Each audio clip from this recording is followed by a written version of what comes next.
SCSDOவின் பிரதான செய்திகள். முதலில் தலைப்புச் செய்திகள். ஜனாதிபதி தேர்தலில் தமிழ் பொது வேட்பாளராக அரியநேந்திரன் தெரிவு. பொதுமக்களுக்காக மக்கள் துறை ஜனாதிபதி ரணில் தெரிவிப்பு.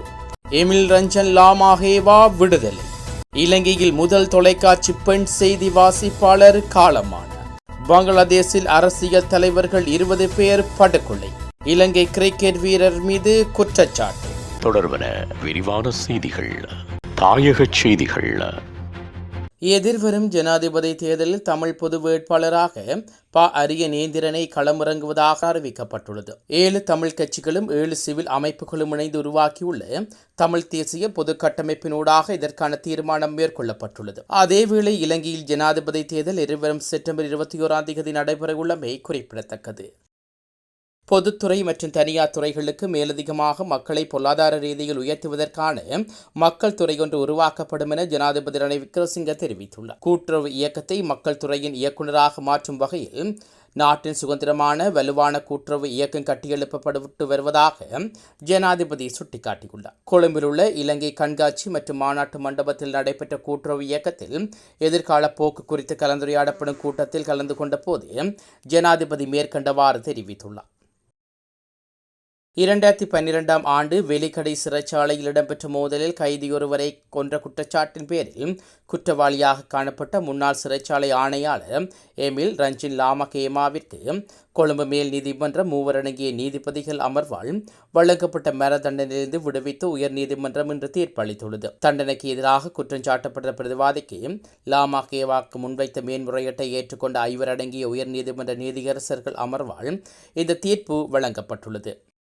இலங்கையின் முதலாவது தொலைக்காட்சி பெண் செய்தி வாசிப்பாளர் சுமனா நெலம்பிட்டிய காலமானதாக அறிவிக்கப்பட்டுள்ளது. சுமனா நெலம்பிட்டிய தனது 80வது வயதில் காலமானார். அதேவேளை சுமனா நெலம்பிட்டியும் தனது ஊடக வாழ்க்கையில் ஆரம்பிக்கும் முன்னர் விமானப்படை அதிகாரியாக கடமையாற்றியிருந்தார் என்பதும் குறிப்பிடத்தக்கது. உலகச் செய்திகள். பங்களாதேஷில் அண்மையில் இடம்பெற்ற மோதலின் போது கொல்லப்பட்டதாக கூறப்படும் ஷேக் ஹசீனாவின் அவாமி லீக் தலைவர்கள் 20 பேரின் சடலங்கள் கண்டறிக்கப்பட்டுள்ளதாக சர்வதேச ஊடகங்கள் செய்தி வெளியிட்டுள்ளன. பிரதமர் நாட்டை விட்டு வெளியேறிய பின்னர் இவர்கள் கொல்லப்பட்டுள்ளதாக சர்வதேச ஊடகங்கள் மேலும் தெரிவித்துள்ளன. சில வன்முறையாளர்களால் 15 ஆண்டுகளாக நாட்டை ஆட்சி செய்து அவாமி லீக் உறுப்பினர்களுக்கு சொந்தமான பல வீடுகள், வணிகங்கள், நிறுவனங்கள் மற்றும் பிற இடங்களை அழித்து சூறையாடியுள்ளதாக சர்வதேச செய்திகள் தெரிவிக்கின்றன. இந்நிலையில் நுண்கடன் துறையில் நிபுணரான நோபல் பரிசு பெற்ற முகமது ஜூனிஸ் தலைமையிலான இடைக்கால அரசாங்கம் பங்களாதேஷில் நியமிக்கப்பட்டுள்ளது. விளையாட்டுச் செய்திகள்.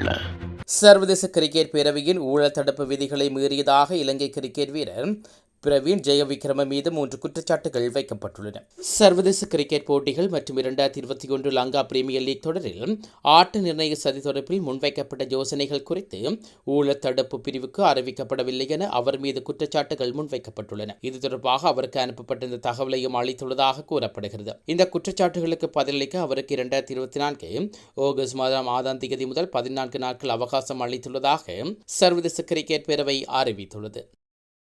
மீண்டும் தலைப்புச் செய்திகள். ஜனாதிபதி தேர்தலில் தமிழ் பொது வேட்பாளராக அரியநேந்திரன் தெரிவு. பொதுமக்களுக்காக மக்கள் துறை ஜனாதிபதி ரணில் தெரிவிப்பு. எமில் ரஞ்சன் லாமாஹேவா விடுதலை. இலங்கையில் முதல் தொலைக்காட்சி பெண் செய்தி வாசிப்பாளர் காலமானார். பங்களாதேஷில் அரசியல் தலைவர்கள் 20 பேர் படுகொலை. இலங்கை கிரிக்கெட் வீரர் மீது குற்றச்சாட்டு.